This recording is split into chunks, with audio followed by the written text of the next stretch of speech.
This is not an accident. It's actually a planned murder.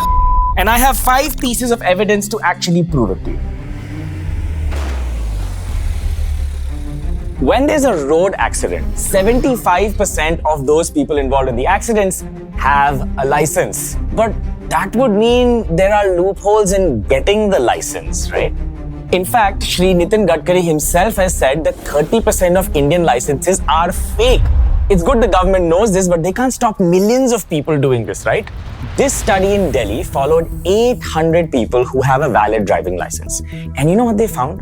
The report found that 3 out of 10 people actually took the test and the rest 7 didn't take the test. And you know what? They even did a surprise test from some of these people to figure out whether they understand the road signs. And 6 out of 10 people failed.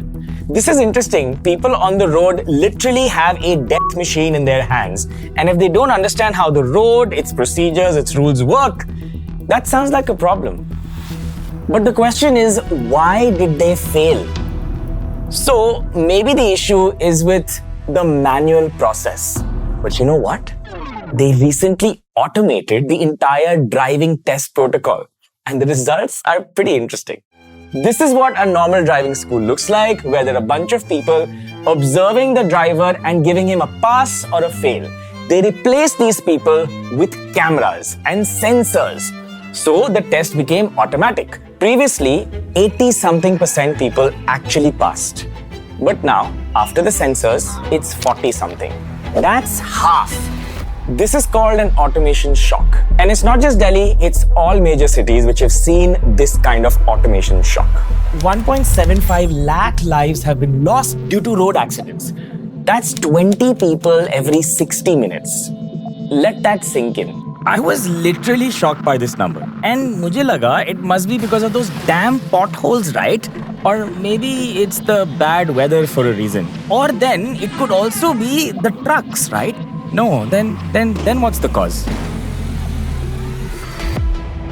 If you think about it, it's you. It's me. It's us. Human error. And if you look carefully within human error, what the error actually was, the type is overspeeding. Over 46,000 lives were lost last year due to overspeeding. 100% of these deaths could be avoided. Overspeeding, which means the person overspeeding thinks the car is under my control, yet the person thought if I'm overspeeding, nothing will happen, I will take care of it, I am a good driver. And even if you have insurance, life insurance, because the person was driving rashly, the insurer will not pay. This is an order by the Supreme Court, and it makes sense because it's an avoidable event. And it's not like the system isn't trying to fight against this. The fines exist. If someone overspeeds, the fines have even increased almost every few years. But what's your friend's solution? बताओ ना, सच बताओ ना. चालान मत काटो, अभी इतने पैसे भी नहीं सर, थोड़ा बहुत ही कैश पड़ा हुआ है. He would try to bribe the police. One really good thing that I see in cars nowadays is that it makes the most annoying sound. You know what that is, right? But Indians are very good at jugaad. Check this out. These cute death machines were so popular that they appeared in 13,000 listings across the internet, and the center, not state, the center, the government, banned those listings. Now if you go on Google and type this, they have reappeared on different websites. Some of them really popular e-commerce websites, you know, जहाँ पे A to Z सब मिलता है, you know what I'm saying, right? Seat belts की तो बात हो गई, but now let's talk about helmets. Its function is to help your head from cracking in case you crash. But for 99.9% of the audience who's listening to this, they wear the helmet ताकि helmet छोटा है तो क्या हुआ, police से तो बचाता है. You see, when you think that it's not about safety, then you make wrong decisions. 39,000 people have died because they weren't wearing the helmet. This was, again, completely avoidable. Okay, look, we all know that we should wear a helmet because it ensures safety, but let me tell you a crazy story. So petrol pumps were told by the government that unless the rider is wearing a helmet, you won't give petrol. But Indians are.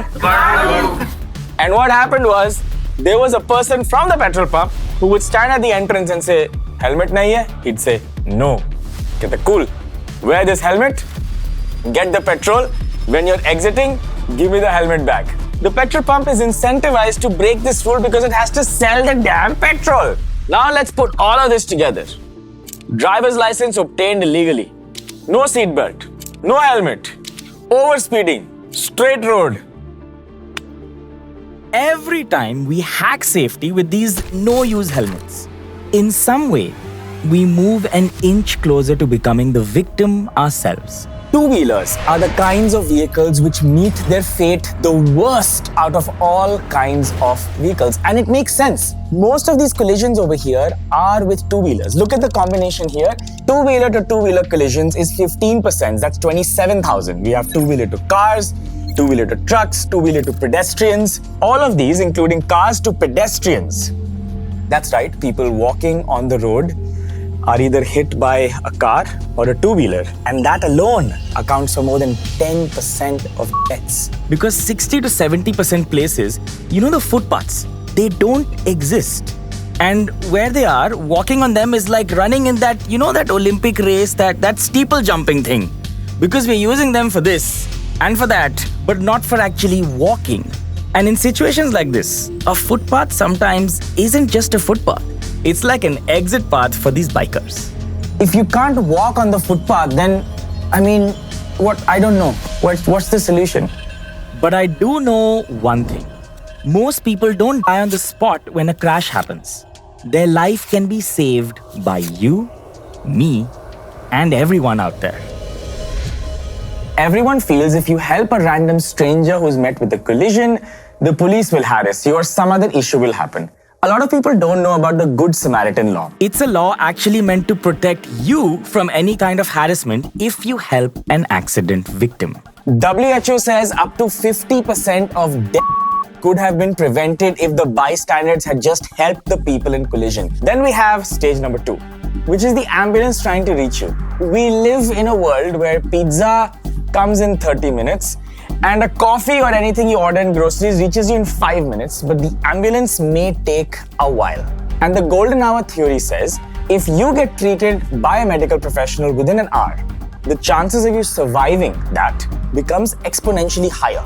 But most ambulances, 55% of them, take way more than an hour to reach and take you to the nearby hospital.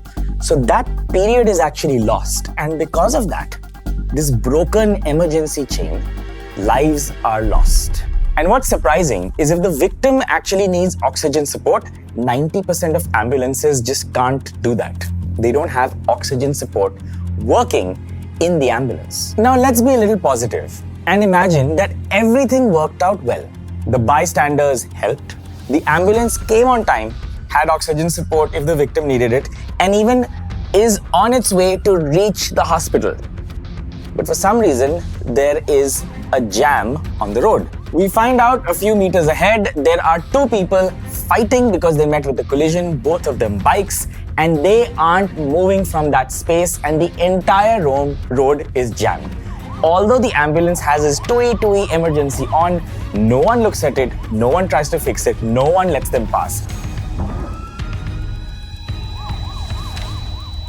It's really easy for us to say the government isn't doing this, the state isn't doing that, the police is corrupt and they're doing this. But let's focus and let's try to do something brave. Here's what I want you to do. Write with me every micro rule break you broke in the last week. Don't say you didn't, because I will tell you mine. Let's see. Last week, I was crossing the road. There was a line in the center which did not allow me to go to the other side. But because there was no one on the road, I was on the other side for a while before I moved back in. I would not have done this if I was abroad because I would have been fined. Second, while I was going through a turn, there was no roundabout. I was supposed to take a wider right and I went to the other side. Who's really watching? Because it's a small little gully, and reached my office a full 3 seconds faster.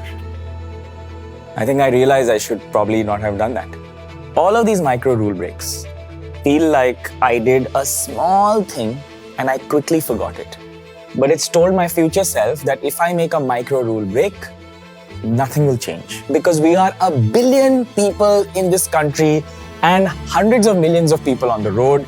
And when all of us think like this, those micro breaks become macro breaks and all of this happens. And we think we're not part of the problem. My friend, we are the problem. If you can stop these micro rule breaks and tell one friend to stop just one rule break, the opposite happens.